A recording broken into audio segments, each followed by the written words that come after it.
Okay, so largest attendance, largest wait list, most chairs. My first question is, what the hell were you thinking? No, seriously, thank you guys for coming. I'm super excited to be here. I've come to many of these, and when Alicia asked me, I of course said yes, and it's great to be in a room with so many of my peers, and there's just such a creative energy here, so thanks for coming. Okay, now one of these has whiskey in it, I think, so okay, we'll go with this one. So my name is Matt Cheuvront. I am the owner and CEO, boss man, founder to this front row right here, who all came of Proof. So we are a full-service branding company based here in Nashville. We're actually right down the road here in Germantown. And again, thanks to you and thanks to Creative Mornings for having me here today. I know many of you in this room. And for those of you that I don't know, I'm the guy at Barista Parlor that is taking very ominous photos of his cortado. So that's me. These are all photos that I've taken over the past, I don't know, week. Just kidding, not that crazy. But for those of you I don't know, please feel free to come up to me after this. I'd love to chat and grab coffee or grab a beer. I have cards over here next to a photo of me riding a bicycle with E.T. When I was 9, so there's that for your enjoyment. So through the years at Proof, I've worked with everybody from coffee shops to Fortune 500 companies to life coaches, nonprofits, schools, and kind of everywhere in between. And our focus as a branding company is to take all of those pieces that make up a brand, logo, website, strategy, copy, and messaging and whatnot, and we take all those and we understand and we put it all together and we realize that every brand begins and ends with a story. So in short, we help others understand their stories, and then we work together to package them up really nicely and share them with the world. And today I'm excited and humbled to tell a story about crossover. Now, leave it to my mind, when I heard the term crossover, I said, okay, I love the 90s, and if you haven't noticed, your name tag is a 90s reference. I've got a Saved by the Bell reference counter over here that someone's supposed to be keeping track of, but that's one, so I'll keep track in my head.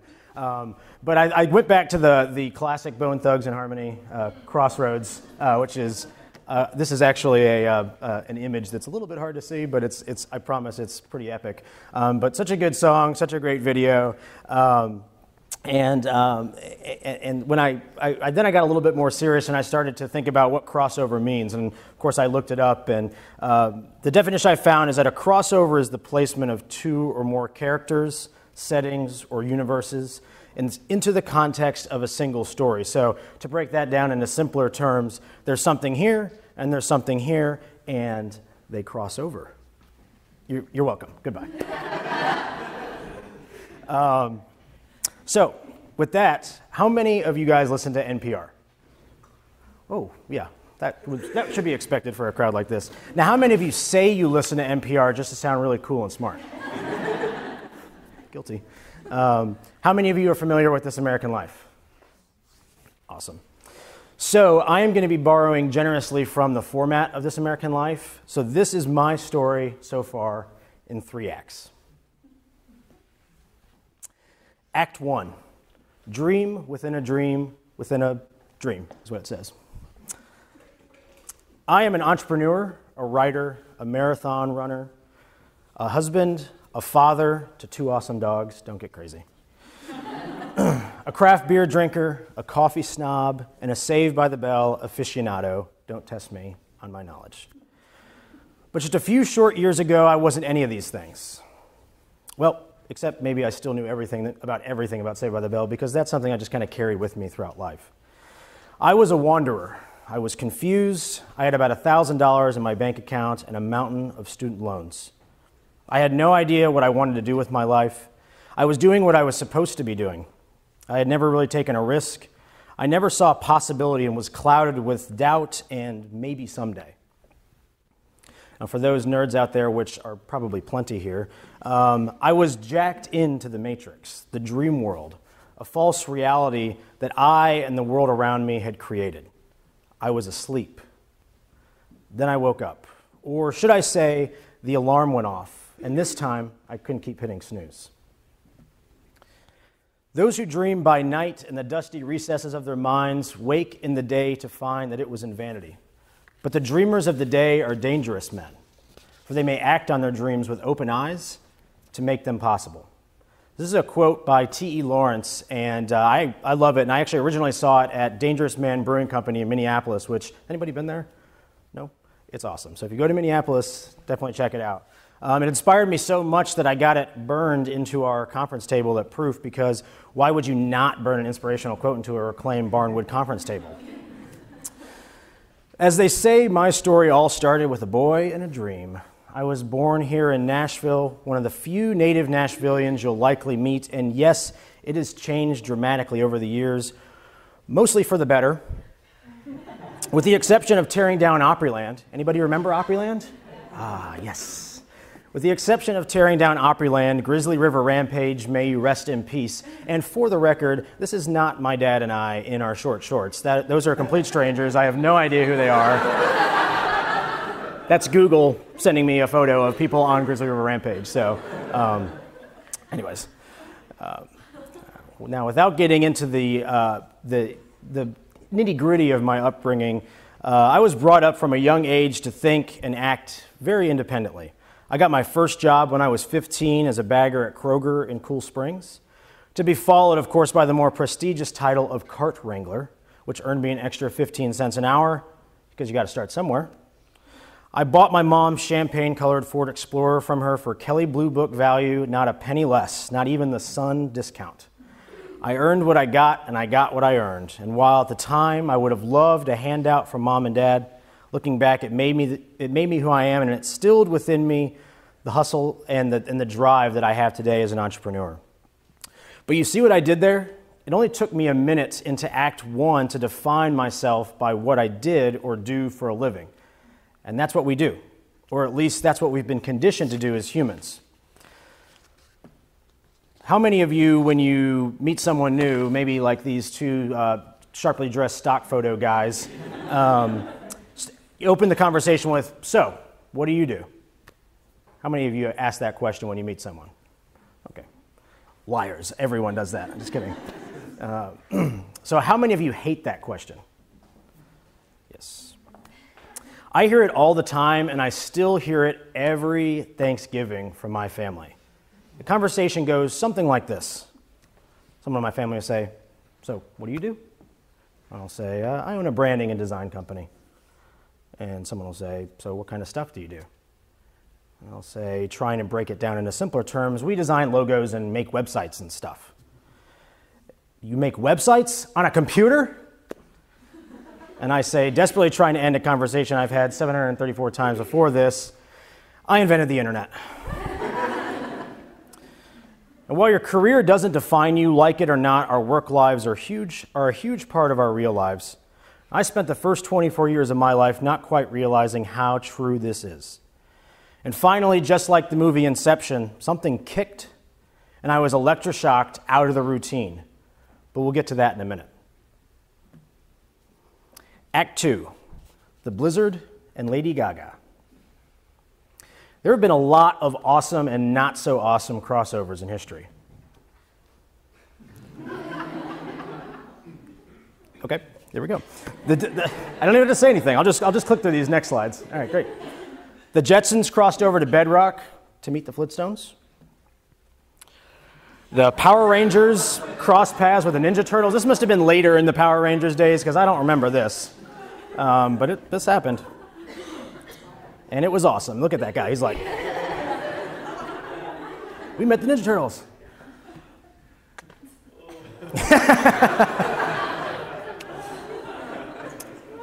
Steven Seagal crossed over from acting to music and released Songs from the Crystal Cave, which is probably terrible, but it has a spectacular album cover.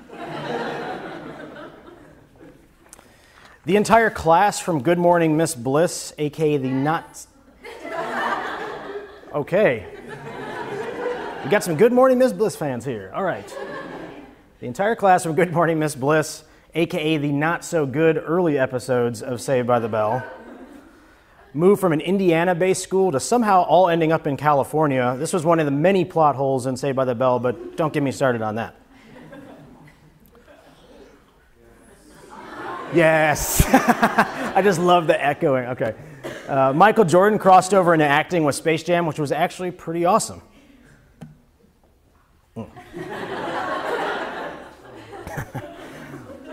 then there was Shaquille O'Neal crossing over to Kazam, which, if you've seen it, is probably one of the top 5 worst movies ever.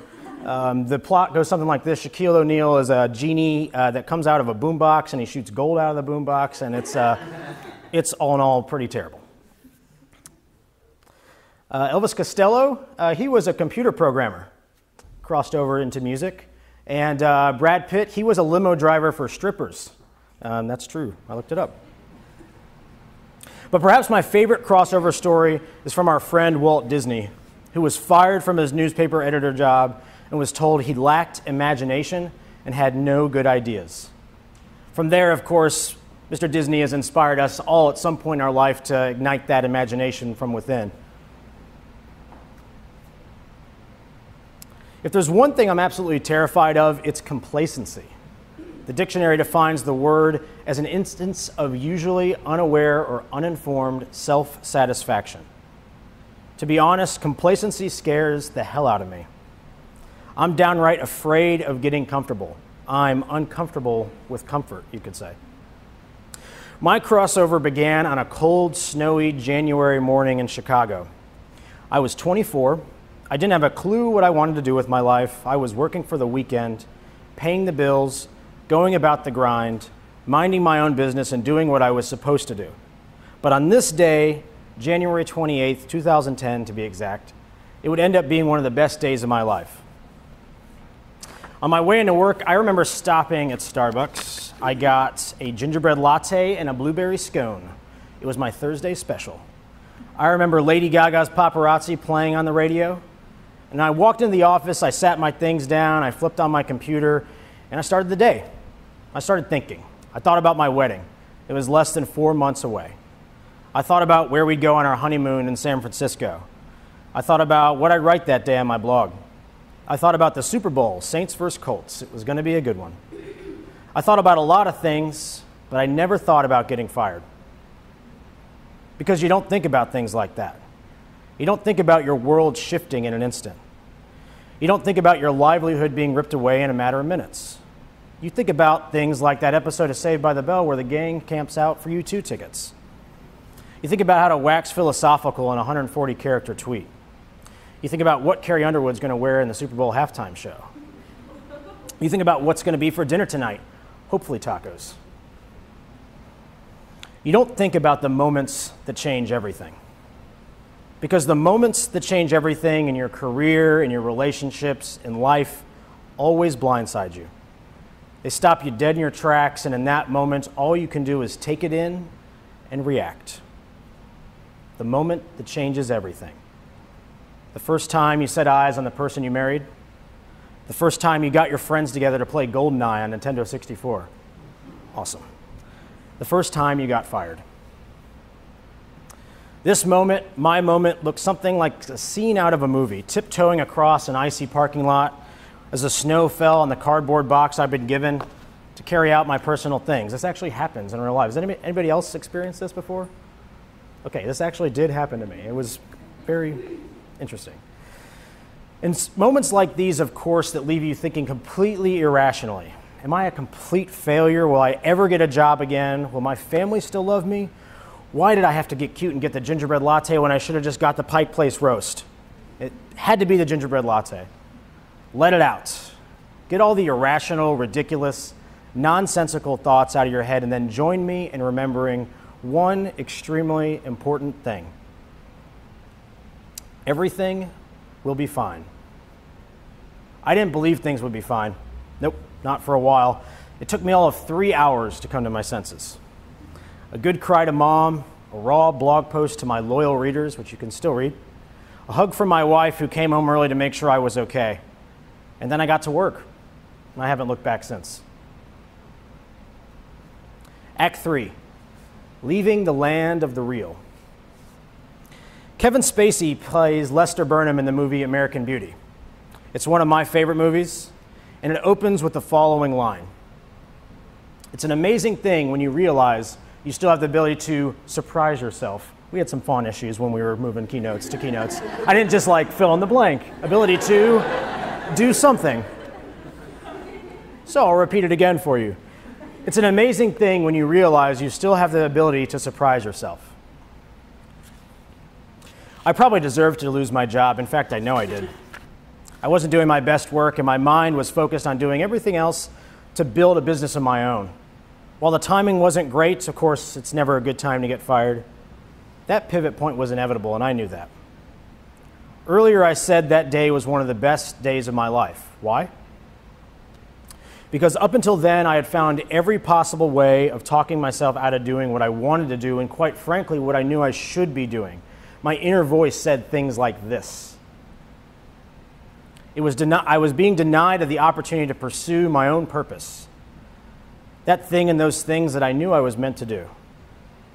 Because we're raised to do what we're supposed to do, what makes sense, and what's realistic.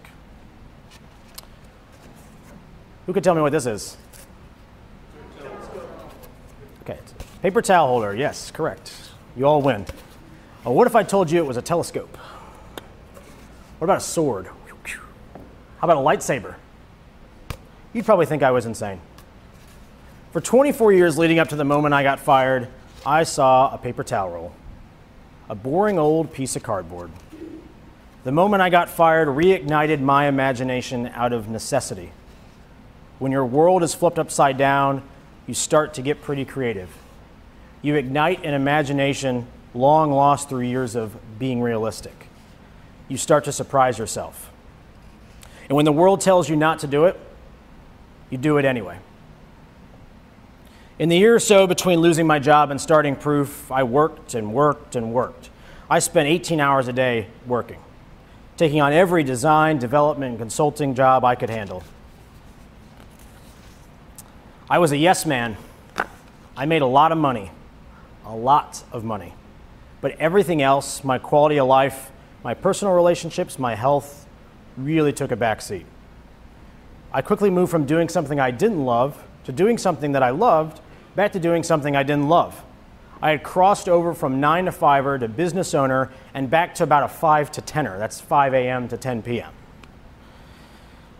And so in late 2010, the idea of Proof was born at 12 South Taproom here in town. I moved back to Nashville. I was living in Chicago then still.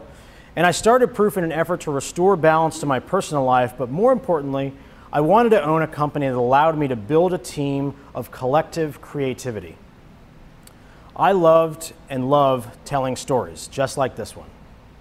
At Proof, we're tasked every day with telling the stories, the vision, the goals of our clients, and crafting brands that look good and work well.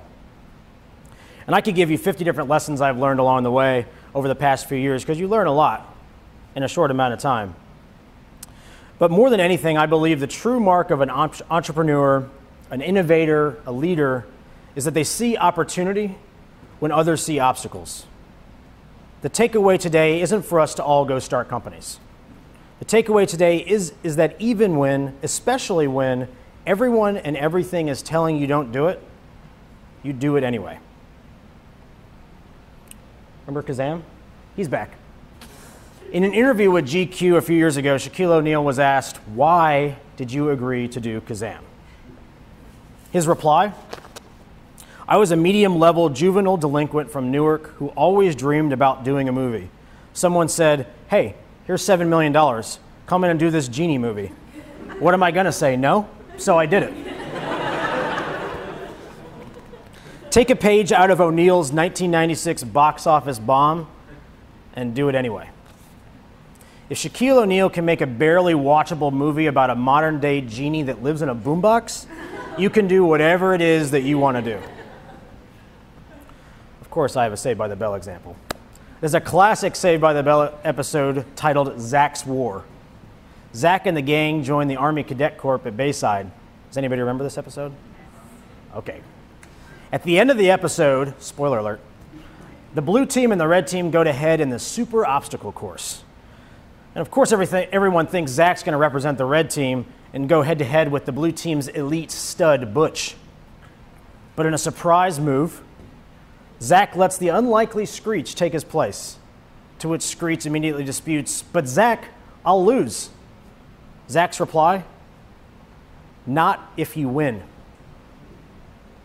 See opportunity where others see obstacles. See a lightsaber where others see a piece of cardboard. Be irrational, ridiculous, and nonsensical. Win even when no one gives you a chance. Do it anyway. That's all I got for you.